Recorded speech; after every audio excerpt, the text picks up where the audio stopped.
Hi Koonies, this is Koon. Welcome back to Koon's channel. I'll be sharing my Arcarum tips, mistakes and knowledge with you today, and I guarantee after watching this video, you'll be able to progress through Arcarum and get your favorite summons or evokers at least 30 to 50% faster than your friends. It is going to help you make sensible decisions, avoid uncertainties, mistakes, will save you a lot of time and energy. No matter you're a veteran or a new player, I hope you could power through this video with me because some of this information are not available online, and I believe this is the most comprehensive Arcarum video guide on YouTube or even on the internet so far. Arcarum is one of the most important aspects of Granblue Fantasy. It not only provides you with a lot of resources, but it also offers powerful summons and evokers for you to increase your damage cap and damage output in the game.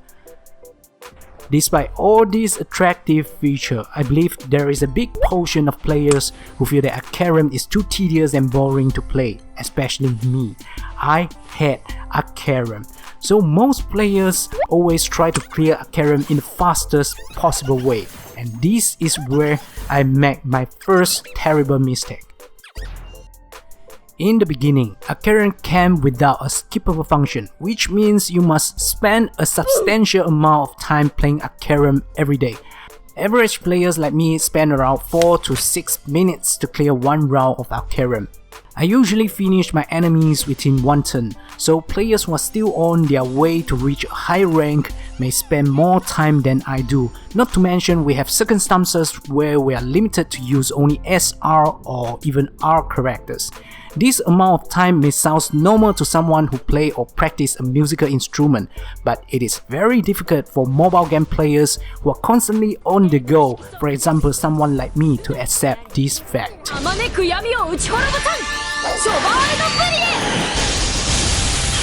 Side games also realized the problem after they had launched Arcarum, and so they introduced something called Fast Expedition, a skip button to ease our pain. Everyone thought that, wow, finally the nightmare is over, now we can skip whatever we want. But this is a trap. NANI?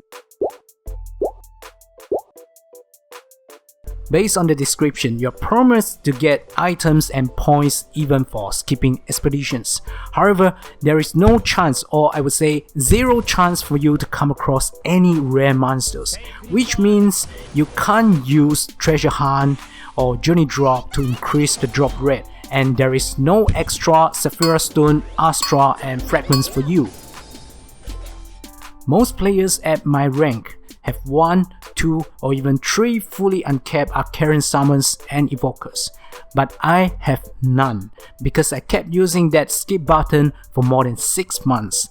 Doing this will cost you to get very little materials in long run, probably only 30 to 40% compared with those who grind through the stages. My advice is, if you have enough time to play Granblue Fantasy, try not to skip Arcarum. Don't do it like me, because the skip button is not free, it comes with a hidden cost. I always tell people to listen to and to follow the voice of their inner self, especially when it comes to gacha games like Granblue Fantasy. However, this theory doesn't really work well with Arcarum summons. Basically, Arcarum summons can be separated into 2 categories. The first type of summons gives you more damage and increase your damage cap. Meanwhile, the second type of summons offer you more HP and improve your survivability. I would call them damage summons and HP summons respectively in this video. Anything about damage cap is extremely valuable in Granblue Fantasy because we can't go beyond the damage soft cap without this calculation factor.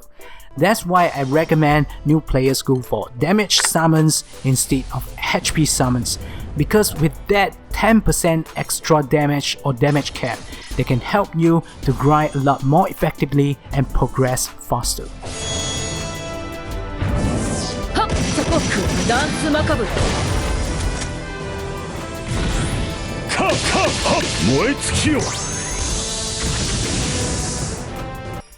HP summons on the other hand are good, they are valuable.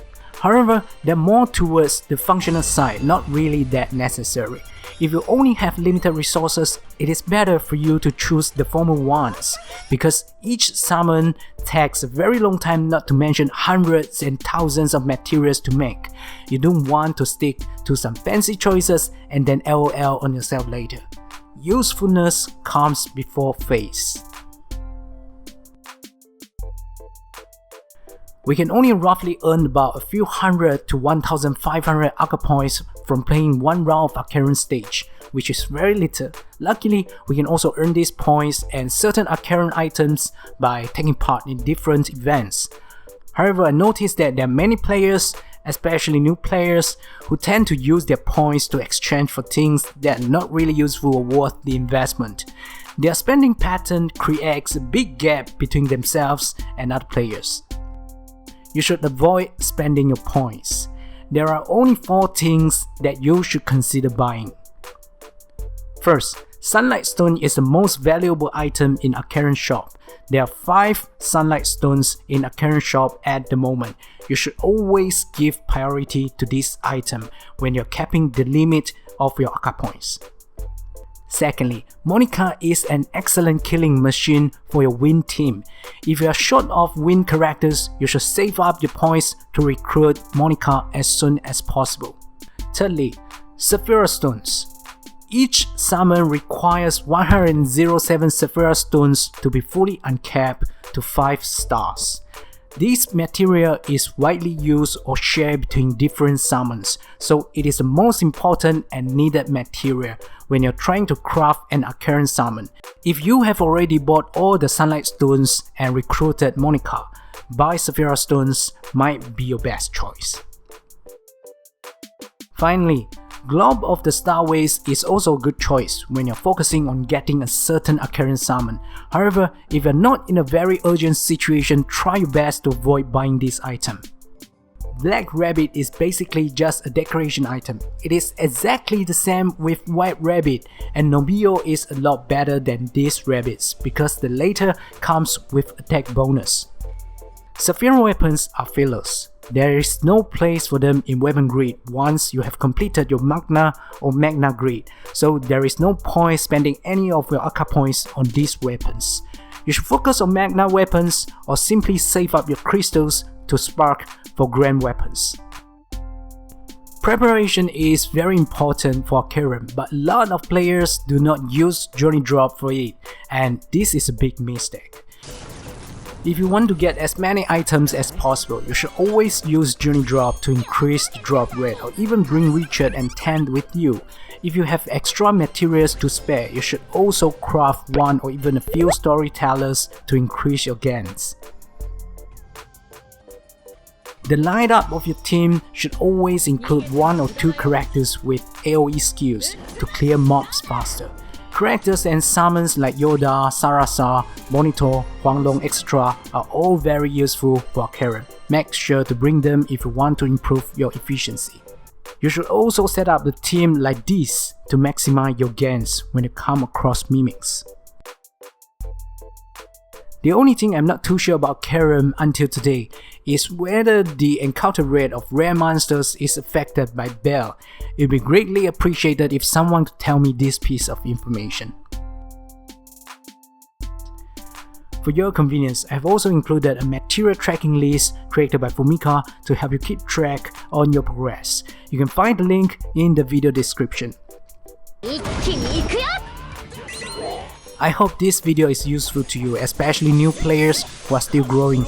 If you have useful tips which is not covered in this video, please tell us about it and leave a message at the comment section below. It would certainly help players from all over the world. Finally, if you want to get notified for Koon's new videos, please remember to subscribe and ring the bell below this video so you won't miss anything hot and fresh. Know your game, know yourself, and play like a pro. This is Koon. I will see you again in the next video. Ciao.